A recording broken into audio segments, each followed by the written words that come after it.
নমস্কার। জি 24 ঘন্টা ডিজিটাল পেজে আমি অয়ন বিধানসভা ভবনের সামনে থেকে আপনাদের স্বাগত জানাই। পালাবদল তো ঘটেই ছিল।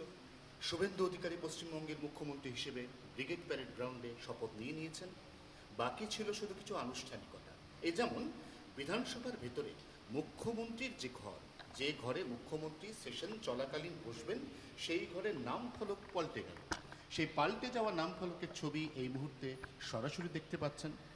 মুখ্যমন্ত্রী যখন মমতা বন্দ্যোপাধ্যায় ছিলেন তখন তার ঠিক পাশের ঘরটায় বসতেন পার্থ চট্টোপাধ্যায়।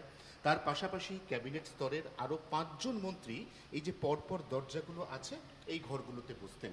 অর্থাৎ বিধানসভা চত্বরের মধ্যে এটাই ছিল সবথেকে সেগ্রিগেটেড এবং ভিভিআইপি জোন, যেখানে ক্যাবিনেটের যারা একদম শীর্ষ মন্ত্রী তারা বসতেন।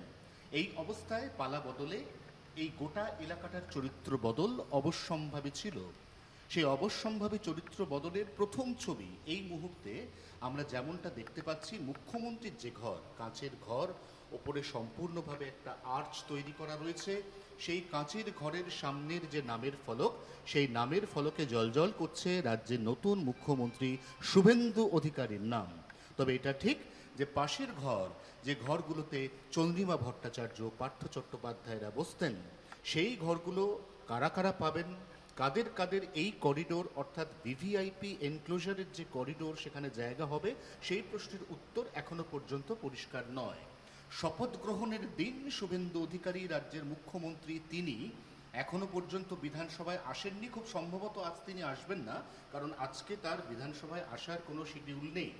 যখন পূর্ণাঙ্গ মন্ত্রিসভা গঠিত হয়ে যাবে, যখন সমস্ত ক্যাবিনেট মন্ত্রীদের নাম একসঙ্গে তালিকাভুক্ত হয়ে যাবে, তখন সিদ্ধান্ত হবে যে বিধানসভায় এই ঘরের মধ্যে অর্থাৎ মুখ্যমন্ত্রী শুভেন্দু অধিকারীর ঘর ছাড়া একদম লাগোয়া যে ঘরগুলো, সেই ঘরগুলোতে রাজ্যের কোন কোন মন্ত্রী বসবেন। ইতিমধ্যে আমরা দেখতে পাচ্ছি বিধানসভা চত্বর, তার যে লবি, তার যে করিডোর, সেই করিডোর একবারে ঝাঁ চকচকে হয়ে তৈরি।